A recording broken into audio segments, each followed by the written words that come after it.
Admiral Diana Way stood at the observation deck of the TSS Nightshade, Earth's most advanced warship hidden in plain sight. The massive vessel, stretching nearly 2 kilometers in length, remained perfectly cloaked by quantum field generators that the Krovian Empire didn't even know were possible. She watched through advanced sensors as another Krovian diplomatic fleet entered the Sol system, their crystalline ships glowing with an arrogant purple radiance. Status report. She commanded, her augmented neural interface seamlessly connecting her to the ship's eye. Krovian fleet consists of 3 Dominion-class battleships and 12 escort vessels, responded ARIA, the ship's eye. Their weapons are powered but not actively targeting. They believe they're here to negotiate Earth's peaceful submission into their empire. Diana allowed herself a small smile. For 50 years, humanity had played the part of a struggling young species, barely capable of reaching their nearest stellar neighbors. They'd watched as the Krovians systematically incorporated dozens of emerging civilizations into their empire, always under the guise of protection and guidance. The reality: technological suppression and resource exploitation had been clear from the start. All stealth platforms maintaining coverage, she asked, though she already knew the answer. The quantum sensor network humanity had secretly built throughout their territory was their greatest achievement. And their greatest secret. Confirmed, Admiral. The Krovians remain unaware of our full industrial capacity, military strength, or technological capabilities. Their latest intelligence reports still classify Earth as a Type 1.5 civilization. Diana's smile widened slightly. Earth had actually achieved Type 2 status 15 years ago, but their mastery of quantum engineering had allowed them to hide the true extent of their development. While the Krovians built ever larger crystal ships to project their power, humanity had focused on efficiency, AI integration, and quantum mechanics that made their enemies' technology look primitive by comparison. The bridge door whispered open as Captain Sarah Chen entered, her own neural augments synchronizing with the ship's systems. Her broadcasting, Admiral. The standard Krovian invitation to join their empire. Put it through, Diana ordered, straightening her midnight blue uniform. The holographic display materialized, showing High Commander Vextol of the Krovian Empire. His crystalline exoskeleton gleamed with status markings, and his 4 eyes regarded them with barely concealed disdain. People of Earth, he began, his translator converting the musical Krovian language to English. Your species has shown remarkable progress in recent years. The Empire has decided it is time to extend our protection and guidance to your civilization. We offer you the opportunity to join the greatest society in known space. Diana stepped forward, playing her role perfectly. High Commander, this is Admiral Way of the Terran Space Force. We are honored by your offer, but our government would need time to consider such a momentous decision. Vextol's upper eyes narrowed. Admiral, perhaps I should be more direct. We have observed your primitive attempts at colonization. Without our protection, you will eventually encounter species far less diplomatic than ourselves. This is not a negotiation. Diana's expression remained carefully neutral, but internally she was counting down. Across the Sol system, hundreds of quantum sensors tracked Krovian reinforcements arriving exactly where intelligence had predicted they would. The Empire never made these offers without overwhelming force ready to ensure compliance. How long do we have to consider your generous proposal? She asked, adding just the right touch of anxiety to her voice. You have 1 planetary rotation, Vextol declared. We suggest you use it wisely. As the transmission ended, Diana turned to her crew. The facade of anxiety vanished, replaced by steely determination. Signal the fleet. Operation Midnight Sun is now active. Throughout the solar system, hidden quantum fields began to shift. In the Kuiper Belt, asteroid bases that had appeared to be simple mining operations revealed themselves to be massive shipyards. Behind Jupiter's moons, defense platforms powered up weapons that could reshape space itself. And in carefully calculated positions throughout the system, 300 warships of the real Terran fleet drop their quantum veils. Send a message to Fleet Command, Diana ordered. The Krovians have arrived exactly as predicted. Recommend we proceed with Phase 2. As her orders transmitted through quantum-entangled communicators, the Krovians couldn't detect. Diana looked out at the purple gleaming ships of the diplomatic fleet. They had no idea they were already surrounded, their escape vectors mapped and covered, their weapons rendered nearly useless by quantum interference fields decades ahead of their technology. Humanity has watched long enough, she said quietly. Time to show the galaxy why patience shouldn't be mistaken for weakness. The true First Contact War was about to begin, and the Krovian Empire was about to learn that they weren't the most advanced civilization in the galaxy. They just thought they were. High Commander Vextal was reviewing Earth's projected surrender terms when his tactical officer's crystalline voice shattered the silence. Sir, multiple quantum anomalies detected throughout the system. Before he could respond, his flagship's sensors screamed warnings. Where moments ago there had been empty space, hundreds of vessels now existed. Black ships that seemed to drink in the starlight, their hulls covered in geometric patterns that defied conventional scanning. Impossible, he whispered, all four eyes widening as the tactical display updated. His overwhelming force of 40 ships was now surrounded by a fleet that hadn't existed seconds ago. Get me Admiral Way. The holographic display flickered to life, but the nervous human administrator he'd spoken to earlier was gone.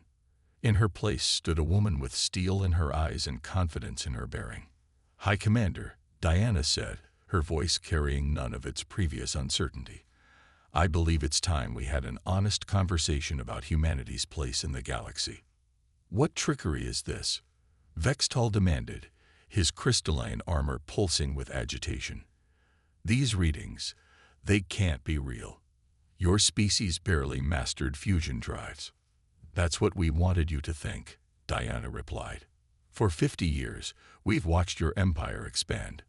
We've studied your technology, documented your tactics, and prepared for this moment. Those fusion drives, a carefully crafted facade. While you were perfecting crystal-based technology, humanity took a different path. On cue, the TFS Nightshade decloaked directly above the Krovian flagship. Its 2-kilometer-length dwarfed Vextal's vessel, its quantum-engineered hull making the Krovians' crystalline technology look primitive by comparison.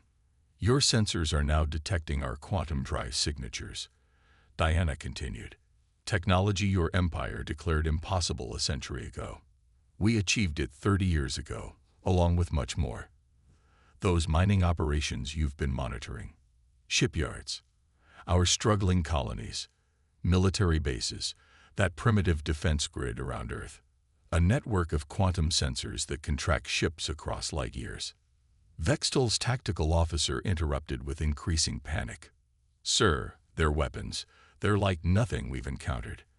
Our shields aren't even registering them as weapons, but they're somehow affecting local space-time. This is absurd, Vextal sputtered. You're nothing but a primitive species barely out of your gravity well. We've been watching you. No, High Commander, Diana corrected. You've been watching what we wanted you to see. A carefully constructed illusion to keep your empire's attention elsewhere while we prepared. Your entire methodology of subjugating lesser species depends on technological superiority. We simply made sure you never knew our true capabilities. As if to demonstrate her point, quantum fields rippled across the system. The Krovian reinforcement fleet, arriving through their Crystal Drive FTL, found their transition points perfectly predicted and surrounded. Your empire has enslaved dozens of species through technological intimidation. Diana continued. That ends today. Humanity won't be joining your empire, High Commander. Instead, we're offering you a choice. She leaned forward, her expression stern but not unkind. Option 1. You leave the Sol system immediately and begin negotiations for the release of all subjugated species in your empire. Option 2. We demonstrate exactly why we spent 50 years hiding our true strength. Vextal's crystalline armor pulsed with combinations of fear and rage. You dare threaten the Empire? We have 10,000 ships. And we have quantum engineering that makes your crystal tech obsolete, Diana replied calmly. Your shields can't stop weapons that alter spacetime itself. Your sensors can't track ships that exist in multiple quantum states. And your FTL can't outrun vessels that don't need to respect linear spacetime. To prove her point, she nodded to her tactical officer. In an instant, quantum fields surrounded 3 Krovian escort ships.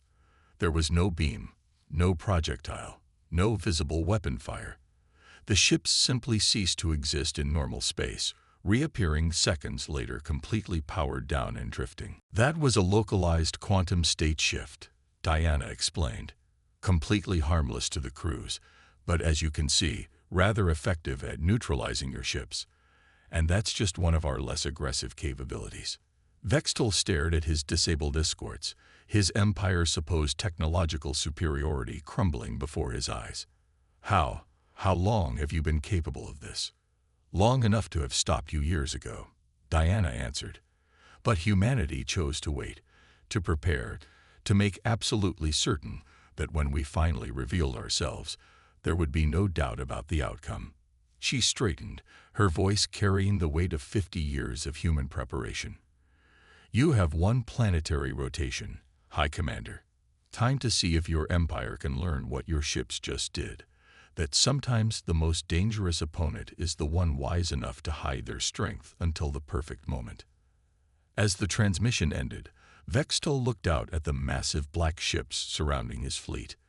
For the first time in his long career, he understood what the primitive species his Empire had subjugated must have felt, and for the first time, he wondered if the Empire had made a terrible mistake.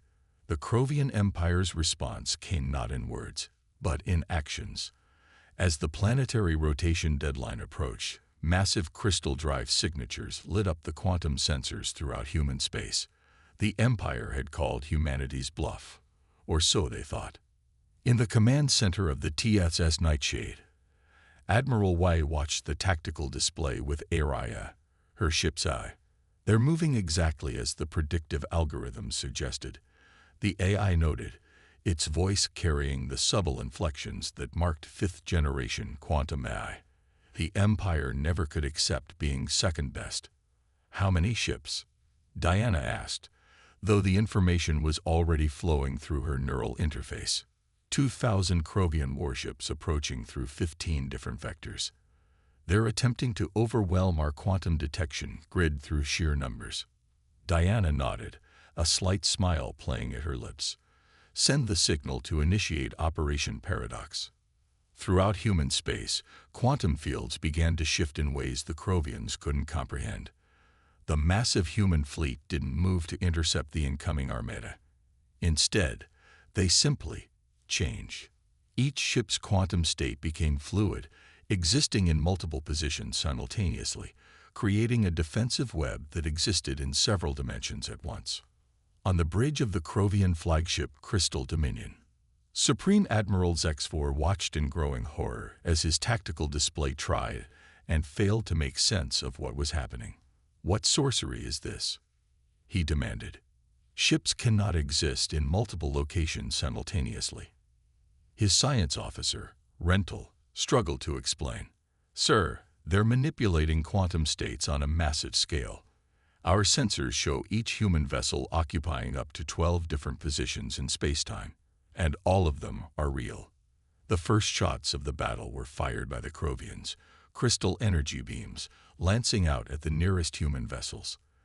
The beams passed harmlessly through quantum shadows, while the real ships, impossible to distinguish from their quantum duplicates, remained untouched. Diana's voice echoed across all frequencies, carried by quantum communications that couldn't be blocked. Supreme Admiral, your weapons are useless against ships that exist in quantum flux. Stand down, and we can end this without bloodshed. X4's response was to order his fleet to advance, believing that sufficient firepower could overcome any defense. It was exactly what humanity had predicted. They never learn, Diana sighed. Araya. Initiate attack pattern Schrödinger. The human fleet's response was unlike anything the galaxy had ever witnessed. Instead of conventional weapons, they unleashed quantum manipulation on a scale that defied physics as the Krovians understood it. Space itself seemed to ripple and fold. Entire squadrons of Krovian ships found themselves trapped in temporal bubbles, their crystal drives unable to penetrate the altered spacetime around them. Others discovered their weapons firing into quantum mirrors, the energy beams reflecting back to disable their own shields. But the true horror for the Krovian commanders was the human AI. Each human ship operated in perfect synchronization with its quantum AI, able to predict and counter Krovian tactics before they were even executed. It wasn't just superior technology. It was superior integration of machine and human intuition. "Sir," Rental's voice cracked with disbelief. "They're not just predicting our movements. They're predicting our strategies before we formulate them. Every countermeasure we plan is neutralized before we can implement it." Diana watched as the massive Krovian fleet found itself systematically dismantled. Ships were disabled rather than destroyed. Crews left unharmed, but helpless as their mighty vessels drifted powerless in space. This wasn't just a battle, it was a demonstration.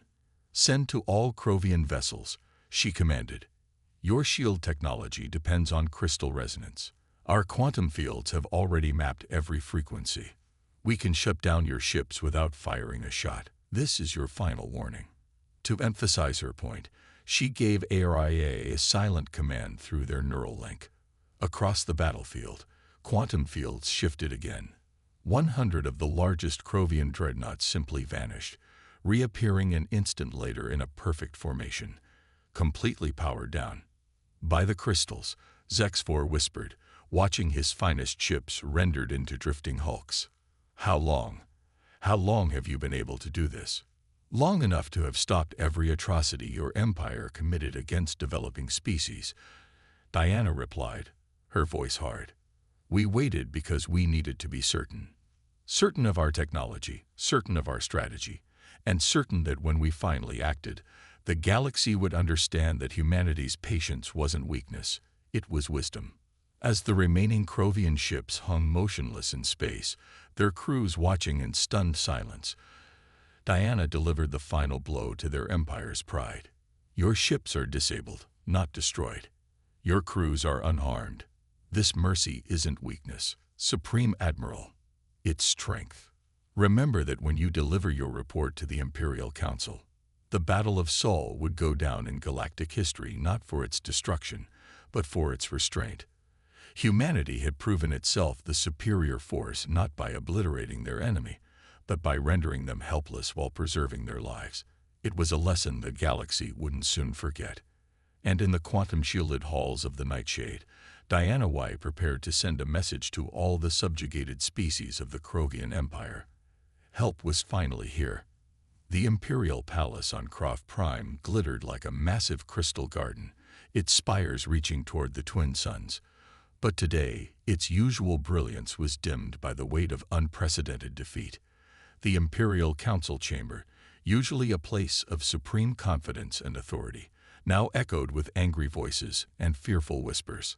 Supreme Admiral Zexfor stood before the council, his crystalline armor dulled with shame as he delivered his report. 2,000 ships, he said, his voice barely a whisper.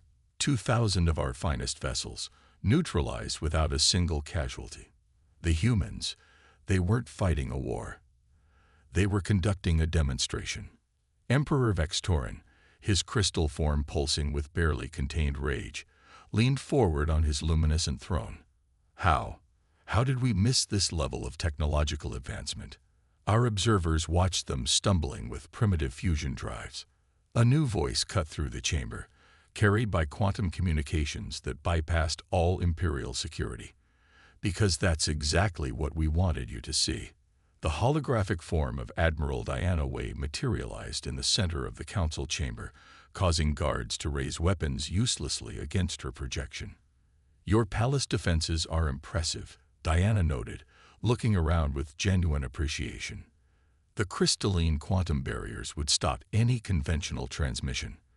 But humanity's quantum engineering stopped being conventional 50 years ago. You dare? Emperor Vextorin rose, his form blazing with fury. You dare intrude upon the Imperial Council? We dare because someone must, Diana replied calmly. Your empire has subjugated 17 developing species in the past century alone. You've stunted their growth, stripped their resources, all under the guise of protection and guidance. That ends today. She gestured, and the chamber's holographic systems, again bypassing all security, displayed images of various conquered worlds. We've spent decades watching, documenting, and preparing. But we've also been helping. Those primitive resistance movements you've been struggling to suppress. They've had quantum-shielded human advisors for years. Those unexplained technological leaps in your vassal states. Human quantum technology, carefully disguised as native developments. The council chamber erupted in chaos as the implications became clear. But Diana wasn't finished. Right now, quantum fields are deploying around every major Krovian military installation in your empire. Your ships are already compromised. Your crystal technology, impressive as it is, cannot detect or prevent what we're about to do. Emperor Vextorin's voice shook with rage and fear. What are your demands? Demands. Diana's hologram smiled slightly. No, Emperor, we're not here to conquer or subjugate. We're here to correct a mistake. Every species under your protection will be given a choice. Continue as part of your empire, or claim their independence with humanity's guarantee of protection. You would destroy centuries of imperial order, one counselor shouted. These species need our guidance. No, Diana countered. They need freedom to develop on their own terms. The Krovian Empire can remain, but as equals in the galaxy, not conquerors. Your technology is impressive. Your crystal engineering could complement quantum mechanics in fascinating ways. But first, you must learn humility. As if to emphasize her point, quantum fields flickered throughout the Krovian home system. Every military vessel, from mighty dreadnoughts to patrol craft, suddenly found their crystal drives inoperable. We've locked your military fleet in normal space, Diana explained. The quantum locks will release once treaties are signed guaranteeing independence to any species that chooses it. Until then, the Krovian Empire is contained. Emperor Vextorin slumped in his throne, the weight of total defeat finally settling on his crystalline shoulders. Why? He asked, his earlier rage replaced by genuine confusion. Why wait so long to stop us? Why allow our empire to grow if you had the power to prevent it? Diana's hologram stood straighter, her expression both stern and compassionate. Because humanity learned long ago that power without wisdom is dangerous, we needed to be certain of our technology, our strategy, and most importantly, our own restraint. The galaxy doesn't need another empire built on force. It needs protectors who understand that true strength lies in knowing when not to use it. She looked around the chamber, meeting the eyes of each council member. You have one standard cycle to begin independence negotiations. After that, we start freeing your vassal states ourselves. Choose wisely, Emperor. Humanity's patience is vast, but not infinite. As her hologram faded, the Imperial Council sat in stunned silence.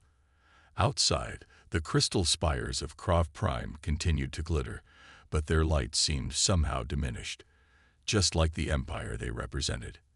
And in high orbit, hidden behind quantum veils, human ships waited patiently. They had spent 50 years preparing for this moment. They could wait a few more days to see if the Krovian Empire would choose wisdom over pride. One standard cycle became 2, then 3 as the galaxy held its breath. The Krovian Empire, for the first time in centuries, found itself facing a choice between adaptation and extinction. Reports flooded in from across their territory as formerly subjugated species discovered the quantum communication devices humanity had secretly provided them, learning for the first time that they had options. Admiral Diana Way stood on the observation deck of Harmony Station, a massive quantum-engineered construct that had just decloaked in neutral space. Representatives from 17 species formerly under Krovian control gathered in its chambers, alongside delegates from the Empire itself. The station's design was deliberately symbolic, a perfect fusion of human quantum engineering and Krovian crystal architecture. The final delegation has arrived. HFY informed her through their neural link. The Krovian Imperial Council is ready to begin. Diana nodded, turning from the viewport to make her way to the Grand Chamber. The room she entered was a marvel of engineering. Quantum fields maintaining perfect atmospheric conditions for dozens of different species, while crystal resonators provided real-time universal translation. Emperor Vextorin, his crystalline form notably dimmed from its former brilliance, stood at the center of the chamber. Around him, representatives from every species the Empire had protected watched with a mixture of hope and trepidation. "Welcome to Harmony Station," Diana began, her voice carrying to every corner of the vast chamber. "Today marks not an ending, but a beginning. Not a victory, but an opportunity." She gestured, and quantum projectors activated, showing a map of known space. For centuries, the galaxy operated under the assumption that technological superiority granted the right to rule. Humanity rejected that premise. We hid our advancement not out of fear, but out of wisdom. We watched, we learned, and most importantly, we understood that true civilization cannot be imposed from above. The Nexian delegate, their bioluminescent tentacles pulsing with emotion, spoke first. "Why reveal yourselves now? Why not earlier, when our people first fell under imperial control?" "Because lasting change requires perfect timing," Diana replied. "Had we intervened immediately, we would have simply replaced one empire with another. Instead, we spent decades preparing each of your species for this moment. Those mysterious technological breakthroughs, those unexplained resistance successes, all carefully orchestrated to ensure you would be ready for true independence." Emperor Vextorin stepped forward, his voice carrying the weight of recent humility. "The Krovian Empire acknowledges its mistakes. We offer unconditional independence to any species that desires it." A murmur ran through the chamber. The Krovian Empire, which had never yielded an inch of territory willingly, was surrendering its entire dominion. "But what prevents another empire from rising?" asked the Zentari representative, their crystalline exoskeleton clicking nervously. "What stops someone else from doing what the Krovians did?" Diana smiled. "Us. Humanity isn't interested in ruling the galaxy, but we are establishing the Galactic Defense Initiative. Any species that wishes to develop independently will receive our protection. Not control, not guidance, just the guarantee that they can evolve on their own terms." She turned to Vextorin. "The Krovian Empire is welcome to join as equals. Your crystal technology, combined with our quantum engineering, could advance science centuries beyond its current state, but only if you come as partners, not conquerors." The Emperor's crystalline form pulsed with complex emotions before he spoke. "We accept. The Empire as it was cannot continue. Perhaps it is time for the Krovians to learn what it means to be part of the galaxy, rather than trying to rule it." Over the next several hours, treaties were signed. The Galactic Defense Initiative was formally established, with Earth serving not as its ruler, but as its protector. Every species was given access to a baseline of quantum technology, enough to defend themselves, but each would develop their own path forward. As the delegates departed, Diana stood again at the observation deck. The galaxy was entering a new age, one where advancement would come not through conquest, but cooperation.